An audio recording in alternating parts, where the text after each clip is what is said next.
ਸੋ ਅੱਜ ਆਪਾਂ ਥੋੜ੍ਹਾ ਅਲੱਗ ਟੌਪਿਕ ਪੜ੍ਹਨ ਜਾ ਰਹੇ ਹਾਂ। ਇਹ ਟੌਪਿਕ ਆਪਾਂ ਨੂੰ ਹਰ ਤਰ੍ਹਾਂ ਦੇ ਸਾਇੰਸ ਕੰਪੀਟੀਟਿਵ ਐਗਜ਼ਾਮ ਦੇ ਵਿੱਚ ਹੈਲਪ ਕਰੇਗਾ। ਇਸ ਟੌਪਿਕ ਦੇ ਵਿੱਚ we are going to study about the famous books in biology. So year ਦੇਖਾਂਗੇ, ਆਥਰ ਦਾ ਨੇਮ ਦੇਖਾਂਗੇ ਅਤੇ ਉਹਦੇ ਨਾਲ ਰਿਲੇਟਡ ਬੁੱਕ ਦੇਖਾਂਗੇ। ਇਸ ਵੀਡੀਓ ਦੇ ਵਿੱਚ ਮੈਂ ਤੁਹਾਨੂੰ ਇਹ ਵੀ ਦੱਸਾਂਗੀ ਵੀ ਕਿਹੜੀ ਬੁੱਕ ਜ਼ਿਆਦਾ ਇੰਪੋਰਟੈਂਟ ਹੈ। ਸੋ ਸਭ ਤੋਂ ਪਹਿਲਾਂ ਅਗਰ ਗੱਲ ਕਰੀਏ ਅਰਿਸਟੋਟਲ ਦੀ, ਤਾਂ Aristotle is the father of science. ਜਿੰਨੀਆਂ ਵੀ ਸਾਇੰਸ ਦੀਆਂ ਡਿਸਕਵਰੀਜ਼ ਹੋਈਆਂ ਅਰਿਸਟੋਟਲ ਦੇ ਇਨੀਸ਼ੀਏਸ਼ਨ ਕੀਤਾ। ਸੋ ਸਭ ਤੋਂ ਪਹਿਲਾਂ ਬੁੱਕ ਉਹਨਾਂ ਨੇ ਲਿਖੀ ਹੈ 350 BC ਦੇ ਵਿੱਚ, ਜਿਸ ਬੁੱਕ ਦਾ ਨਾਮ ਸੀ ਹਿਸਟੋਰੀਆ ਐਨੀਮੇਲੀਅਮ। ਉਸ ਤੋਂ ਇਲਾਵਾ ਅਰਿਸਟੋਟਲ ਦੀ ਇੱਕ ਹੋਰ ਬੁੱਕ ਹੈ ਡੀ ਮੋਟੂ ਐਨੀਮੇਲੀਅਮ।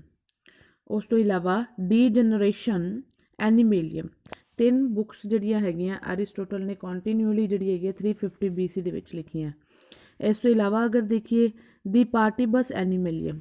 ਸੋ ਮੇਨਲੀ ਅਗਰ ਮੈਂ ਤੁਹਾਨੂੰ ਦੱਸਾਂ ਐਨੀਮੇਲੀਅਮ ਵਾਲੀਆਂ ਜਿਹੜੀਆਂ ਬੁੱਕਸ ਹੈਗੀਆਂ ਇਹ ਸਾਰੀਆਂ ਅਰਿਸਟੋਟਲ ਦੀਆਂ ਲਿਖੀਆਂ ਹੋਈਆਂ। ਫਿਰ ਉਸ ਤੋਂ ਬਾਅਦ 1st ਸੈਂਚੁਰੀ ਦੇ ਵਿੱਚ ਪੈਂਡੇਨੀਅਸ ਡਾਇਓਸਕੋਰਾਈਡਸ ਨੇ ਮੈਟਰੀਆ ਮੈਡੀਕਾ ਬੁੱਕ ਲਿਖੀ। ਐਂਡ ਇਹ ਬੁੱਕ ਜੋ ਸੀ ਮੈਡੀਸਨਲ ਪਲਾਂਟਸ ਦੇ ਬਾਰੇ ਇਨਫੋਰਮੇਸ਼ਨ ਰੱਖਦੀ ਸੀ। ਫਿਰ ਉਸ ਤੋਂ ਬਾਅਦ ਵਿਲੀਅਮ ਹਾਰਵੇ ਨੇ ਡੀ ਮੋਟੋਕਾਰਡਿਸ ਬੁੱਕ ਲਿਖੀ। ਰੋਬਰਟ ਹੁੱਕ ਨੇ ਲਿਖੀ ਮਾਈਕਰੋਗ੍ਰਾਫੀਆ ਇਨ 1665। ਰੋਬਰਟ ਹੁੱਕ ਉਹੀ ਸਾਇੰਟਿਸਟ ਸੀਗੇ ਜਿਨ੍ਹਾਂ ਨੇ ਸੈੱਲ ਦੀ ਡਿਸਕਵਰੀ ਕੀਤੀ ਸੀ 1665 ਦੇ ਵਿੱਚ by making a simple microscope. Okay, ਫਿਰ ਉਸ ਤੋਂ ਬਾਅਦ ਆ ਗਿਆ ਮੈਕਰੋਸਿਲੀ ਮਾਲਫਿਗੀ। ਇਹਨਾਂ ਨੇ ਲਿਖੀ ਹੈ ਬੁੱਕ ਐਂਟੋਮੀਆ ਪਲਾਂਟਰਮ is related to ਮਾਰਸਿਲੋ ਮਾਲਫਿਜੀ। ਕੈਰੋਲਸ ਲੀਨੀਅਸ ਜੋ ਹੈ ਇਹਨਾਂ ਦਾ ਮੇਨ ਰੋਲ ਰਿਹਾ ਨੋਮਨਕਲੇਚਰ ਦੇ ਵਿੱਚ। ਕੈਰੋਲਸ ਲੀਨੀਅਸ ਦਾ ਜੋ ਮੇਨ ਰੋਲ ਰਿਹਾ ਨੋਮਨਕਲੇਚਰ ਦੇ ਵਿੱਚ ਰਿਹਾ। ਸੋ ਬਾਈਨੋਮਲ ਨੋਮਨਕਲੇਚਰ ਜਾਂ ਮੈਂ ਇਹ ਕਹਿ ਸਕਦੀ ਹਾਂ systematic study of plants and animals.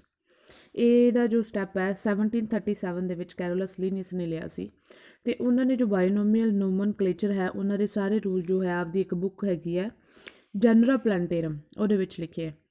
ਫਿਰ ਉਸ ਤੋਂ ਬਾਅਦ ਅਗਰ ਮੈਂ ਦੇਖਾਂ ਸੇਮ ਆਥਰ ਕੈਰੋਲਸ ਲੀਨੀਅਸ ਨੇ ਇੱਕ ਹੋਰ ਆਪਣੇ ਕੋਲ ਬੁੱਕ ਲਿਖੀ ਹੈ ਜਿਹਦਾ ਨਾਮ ਉਹਨਾਂ ਨੇ ਦਿੱਤਾ ਆਪਾਂ ਨੂੰ ਸਪੀਸੀਜ਼ ਪਲਾਂਟੇਰਮ। ਫਿਰ ਇੱਕ ਹੋਰ ਬੁੱਕ ਆਈ ਹੈ ਉਹਨਾਂ ਦੀ Systema Naturae. So Species Plantarum, Systema Naturae, Genera Plantarum and ਇੱਕ ਹੋਰ ਹੈਗੀ ਫਿਲੋਸਫੀਆ ਬੋਟਨਿਕਾ। these all 4 books are related to Carolus Linnaeus। ਠੀਕ ਹੈ, ਕਲਾਸੀਫਿਕੇਸ਼ਨ ਕੀਤੀ ਸੀ ਇਹਨਾਂ ਨੇ ਆਪਦੀਆਂ ਸਾਰੀਆਂ ਬੁੱਕਸ ਦੇ ਵਿੱਚ। So there is the information about the classification in the books. ਫਿਰ ਉਸ ਤੋਂ ਬਾਅਦ ਅਗਰ ਆਪਾਂ ਗੱਲ ਕਰੀਏ ਜੋ ਆਪਣੇ ਕੋਲ ਆ ਰਿਹਾ ਹੈ ਜਿਨ੍ਹਾਂ ਨੇ ਹੋਰ ਜ਼ਿਆਦਾ ਨਾਮ ਬੁੱਕਸ ਦਾ ਵਿੱਚ ਰੋਲ ਪਲੇ ਕੀਤਾ ਉਹ ਹੈ ਥੋਮਸ ਆਰ ਮਾਲਥਸ। ਇਹਨਾਂ ਨੇ ਇੱਕ ਬੁੱਕ ਲਿਖੀ ਸੀ, ਉਸ ਬੁੱਕ ਦਾ ਨਾਮ ਸੀ ਐਸੇ ਔਨ ਦ ਪਾਪੂਲੇਸ਼ਨ।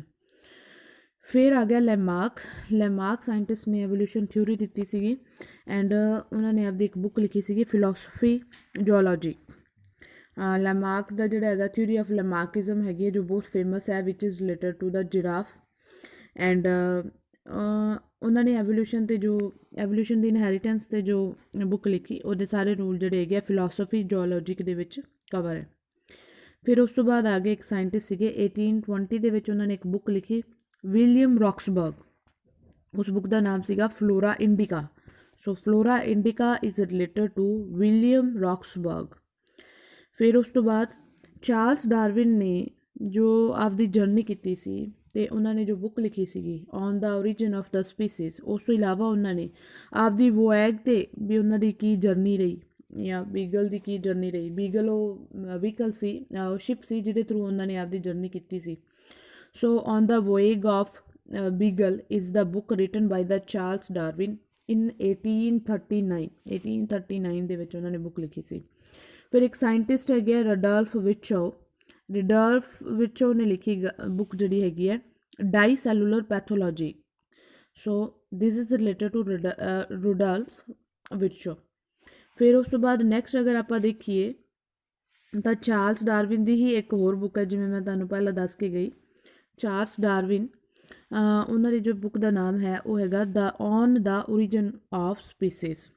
ਇੱਕ ਬੁੱਕ ਆਏਗੀ ਦ ਓਰੀਜਨ ਆਫ ਸਪੀਸੀਜ਼। ਦੇਖੋ ਇਹ ਕਨਫਿਊਜ਼ ਨਹੀਂ ਕਰਨਾ, on the origin of species is written by Charles Darwin in 1859। But the origin of species जो है वो एक अलग बुक है and this is written by A.L. Oparin in 1936। So ये वाली जो चीज़ है या कन्फ्यूजन है ये मतलब कंबाइन नहीं करनी। तुसी ये नहीं समझना भी the origin of life is equal to on the origin of species है, ठीक है ना। ये ओरिजिन ऑफ लाइफ है, ये on the origin of species है। सो चार्ल्स डार्विन ने बुक लिखी है on the origin of species and A.L. ऑपरिन ने लिखी है on the origin of life. फिर उस तो बाद हुगो डी वेराइज ने म्यूटेशन की जिन्नी भी स्टडी की है हुगो डी वेराइज ने की है एंड उन्होंने बुक का जो नाम हैगा दी म्यूटेशनस थ्योरी। इत्थे इन्होंने जिन्नी भी तरह दी अपने को म्यूटेशनस होंदियां ऑर्गेनिजम्स दे विच उन्हां दे बारे डिस्कस किया है। फिर उस तो बाद रेचल कार्सन ने एक बुक लिखी हुई है साइलेंट स्प्रिंग। बहुत सारे कॉम्पीटिटिव एग्जाम्स दे विच एक क्वेश्चन पूछा जाता है what about who written the book silent spring. The answer would be Rachel Carson. फिर उस तो बाद बैंथम एंड हुकर ने क्लासीफिकेशन दी सी अपने को 5 किंगडम क्लासीफिकेशन जो है प्लांट की जी क्लासीफिकेशन है बैंथम एंड हुकर एक बहुत फेमस क्लासीफिकेशन होंगी है प्लांट्स की प्लांट किंगडम की। तो वो जी क्लासीफिकेशन है वो मैंशन है बुक के genera plantarum. So genera plantarum is written by G Bentham Hooker and J.D. Hooker ने, ठीक है जी। फिर उस तो बाद अगर आप नैक्सट गल करिए तो नैक्सट जी अपने को आ रही है बुक वो हैगी है अर्नस्ट मेयर की। अर्नस्ट मेयर जिन्होंने स्पीसीज़ का कंसैप्ट दिता सी उन्होंने एक बुक भी लिखी सी उस बुक का नाम हैगा animal species and evolution. Animal species and evolution.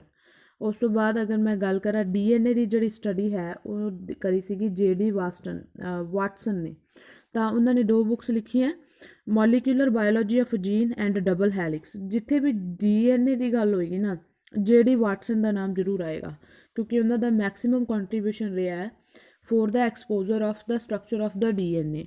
So molecular biology of gene and the double helix ये 2 बुक्स है जो J.D. वाटसन ने लिखी हैं।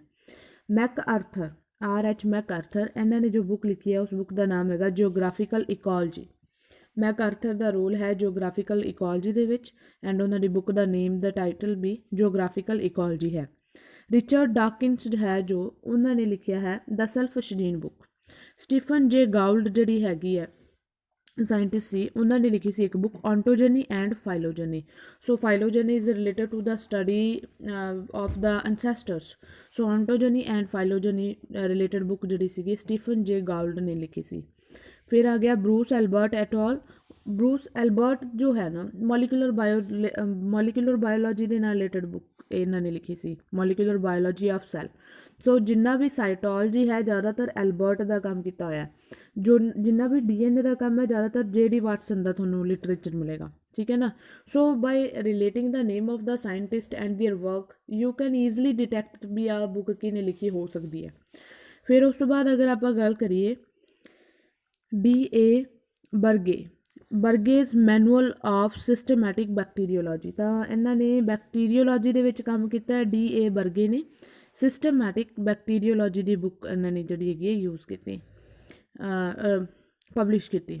फिर उस तो बाद अगर आप गल करिए ocean of word the ocean word जो बुक हैगी है ये लिखी हुई है जैको कॉस्टियो ने। फिर उस तो बाद आ गया biodiversity is written by Edward O Wilson and फिर उस तो बाद गल करिए wonderful life this book is written by Stephen J. गाउल्ड।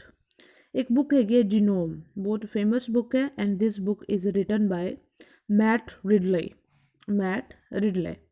फिर उस तो बाद आ गया the botany of desire this book is written by Michael पोलैन।